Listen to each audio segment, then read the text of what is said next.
Assalamualaikum, balik lagi di channel Manhwa Komik.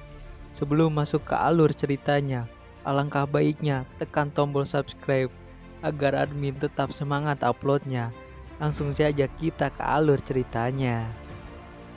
Putri Aine senang dengan pertarungan Choi tersebut karena Choi percaya diri dalam pertarungan itu. Dan Putri Aine berkata, "Ayah dan aku berpikir kalau kami membutuhkan tim raid sungguhan." Dan Putri berkata, "Kita akan mendapatkan hadiah yang luar biasa dari raid. Pemerintah telah menugaskan Dragon Industri untuk bertanggung jawab atas kota ini. Itulah dunia yang kita tinggali sekarang. Guild ada di mana-mana dan pemerintah pun ikut bekerja sama." Putri Aine memberitahu untuk masuk ke klan Ikaros. "Kau harus mempersiapkan dirimu untuk menjadi skuad mereka." Putri Aine pun memberikan sebuah kertas yang berisi nomor ponsel Aine apabila Choi butuh suatu saat nanti. Apa yang dikatakan ayah Aine pun benar. Dia cukup normal meskipun dia orang yang kembali dari Abyas. Aine berpikir untuk permulaan ia harus mengajarinya bagaimana bertarung melawan penggunaan sihir. Karena Choi akan segera mulai menghadapi para monster di Liga Rank B. Odaigon berpikir, jika terdapat orang sinting di klan itu, aku akan pergi dan menghancurkan mereka sekarang juga. Choi pun membebaskan kebiasaan Odaigon apapun yang membuat Odaigon nyaman. Choi berpikir ada banyak hunter sinting di luar sana, jadi kalau Odaigon tidak menyebut master, itu tidak akan menarik banyak perhatian. Dan Odaigon harus memberi izin dulu kepada Choi sebelum Odaigon membunuh seseorang. Choi pun harus mencoba sebuah trik. Choi menutup matanya dan fokus bermeditasi. Choi bermeditasi agar dapat terhubung dengan siaran para konstelasi. Choi melakukan ini untuk mengintai dan mencari tahu terlebih dahulu para konstelasi yang mungkin akan dilawan. Sang konstelasi mencari konstelasi yang ingin bertarung. Kucing magma berkata, "Apa menurutmu para konstelasi yang terhormat ingin bertarung denganmu?" Pertarungan konstelasi adalah pertarungan antara dua konstelasi untuk mendapatkan pengikut. Yang kalah harus memberikan apapun yang dipertaruhkan kepada sang pemenang. Choi pun berpikir, apakah benar bisa mendapatkan lebih banyak pengikut hanya dengan meningkatkan kekuatan kehidupanku? Sepertinya aku masih banyak kekurangan dalam banyak hal. Choi juga berpikir tidak ada kabar kalau Virtus ada di sini juga. Ini sungguh mengkhawatirkan. Aku penasaran apa yang terjadi padanya. Keesokan harinya tempat klan latihan Ikaros. Terlihat seorang pria rapi dan berkata bahwa ini adalah pelatihan pribadi dan akomodasi yang Choi dan Odaigon gunakan mulai dari sekarang dan seterusnya. Pastikan akan banyak pelatihan pribadi karena peningkatan strength dan agility tiap orang berbeda-beda. Choi bertanya kepada Odaigon bahwa sekarang Choi akan pergi ke tempat pusat pelatihan pribadi. Odaigon berkata bahwa ia akan memainkan sebuah game saja dan menunggu Choi kembali. Choi menyadari bahwa Odaigon sudah kecanduan game tersebut. Tibalah di sebuah pusat pelatihan strength. Choi melihat beberapa alat-alat untuk melakukan latihan. Dan Choi pun juga melihat seseorang yang berlatih dengan keras. Dengan alat yang begitu berat ia latihan. Choi melihat seorang itu adalah berpikir bahwa seorang hunter yang mengandalkan kekuatan pertempuran jarak dekat. Wanita itu pun menanyakan kepada Choi bahwa Choi adalah orang baru yang mengikuti pelatihan strength tersebut. Choi melihat wanita itu berlatih dan sangat terkesan sekali dengannya. Wanita itu bernama Elizabeth Gutierrez dan memohon untuk bekerja sama dengannya. Mereka pun saling bersalaman untuk mengenal satu sama lain. Terlihat sebuah tangan Choi yang begitu aneh bersalaman dengan wanita itu. Choi pun merasa heran dengan salaman itu. Terlihat tangan Elizabeth yang terpental oleh tangan Choi saat bersalaman. Elizabeth menyadari bahwa ia belum pernah melihat orang yang lebih kuat dariku.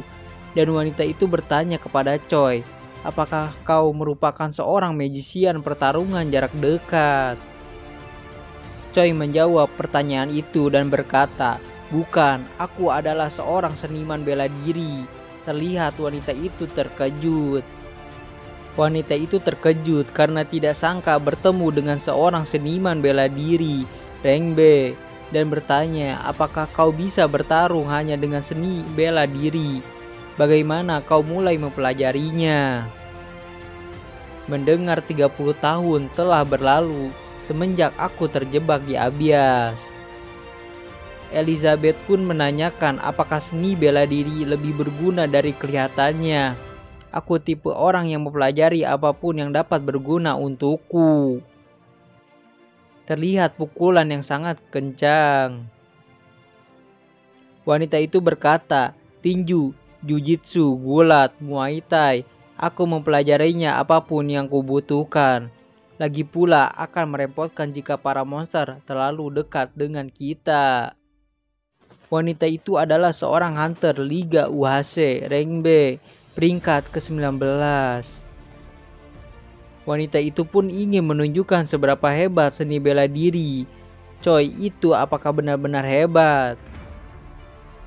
Tibalah di pusat pelatihan hunter. Choi sebelumnya belum pernah melihat dia. Seorang pemula, dia adalah seorang seniman bela diri. Dan pria itu bernama Anthony. Mungkin kau sudah mengenaliku. Aku menyelesaikan dungeon dan membuat rekor baru dalam menutup gate. Aku hunter yang cepat melesat ke rank B.